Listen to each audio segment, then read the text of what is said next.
Ici encore, f désigne une application définie sur un ouvert U d'un espace vectoriel E de dimension finie et à valeur dans un espace vectoriel grand F de dimension finie. Et on va alors voir les liens entre la différentielle de f en A et les dérivées de f en A selon un vecteur V donné. Quand f est différenciable en A, alors f va admettre en A une dérivée selon tout vecteur V de E. En effet, quand f est différenciable en A, f admet en A un développement limité à l'ordre 1. Et ce développement limité-là de f en A à l'ordre 1 est valide pour tout vecteur déplacement h dès que le vecteur h tend vers le vecteur nul.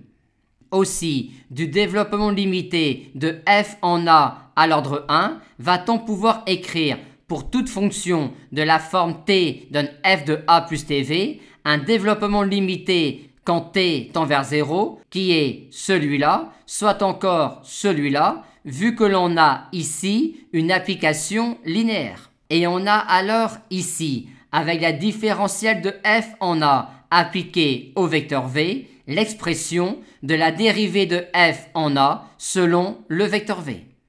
Par conséquent, la différenciabilité de f en un point A assure que f admet alors en A des dérivées selon tout vecteur V et la dérivée de f en A selon le vecteur V s'obtient alors en appliquant au vecteur V la différentielle de f en A.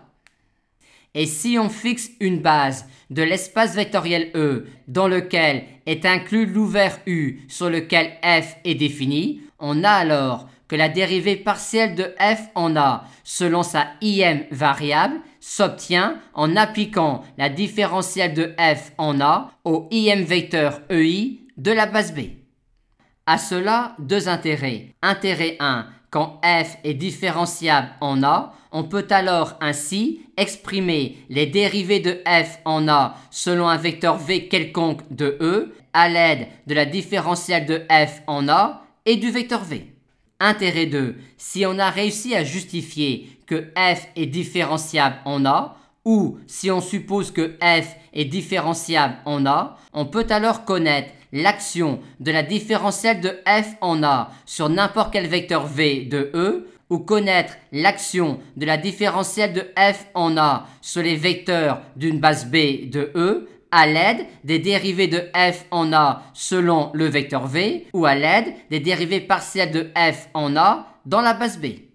Aussi, si vous connaissez les dérivées de f en A selon n'importe quel vecteur V de E ou si vous connaissez les dérivées partielles de f en A dans une base B de E, vous connaîtrez alors, si vous avez justifié préalablement que f est différenciable en A, la différentielle de f en A, car vous connaîtrez alors l'action de la différentielle de f en A sur tout vecteur V de E ou sur tous les vecteurs d'une base B de E. Et si vous n'avez pas pu justifier encore que f est différenciable en A, à l'aide des dérivées de f en A selon les vecteurs V de E ou à l'aide des dérivées partielles de f en A dans une base B de E, vous connaîtrez alors la seule application linéaire possible de E dans grand F qui puisse être la différentielle de f en A. Or, déterminer la dérivée de f en A selon un vecteur V peut être assez simple étant donné qu'il s'agit uniquement, entre guillemets, de déterminer la dérivée en 0 de la fonction de la variable réelle t qui à t associe f de a plus tv.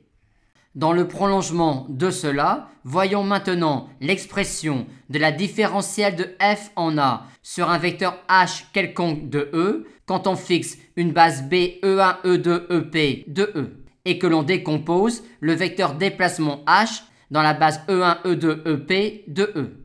Quand f est différenciable en A, on passe en approximation linéaire du point f de A au point f de A plus h en translatant le point f de A du vecteur différentiel de f en A appliqué au vecteur déplacement h. Mais si on se déplace uniquement selon E1, c'est-à-dire si le vecteur déplacement h est de la forme h1, E1, On translate alors le point f de a du vecteur qui est le vecteur h1 multiplié par la dérivée de f en a selon la première variable. Et si maintenant le vecteur déplacement h est un vecteur quelconque de E, en décomposant alors h dans la base E1, E2, EP de E, on obtient alors que la différentielle de f en a appliquée au vecteur déplacement h s'obtient en sommant chacun des vecteurs hi multiplié par la dérivée de f en a selon sa ième variable, quantité qui correspond à un déplacement h uniquement de la forme hi-ei. Ainsi, en approximation linéaire, pour passer de f de a à f de a plus h pour un vecteur h quelconque, il suffit de savoir comment, pour chaque i compris entre 1 et p, on passe de f de a à f de a plus hi-ei.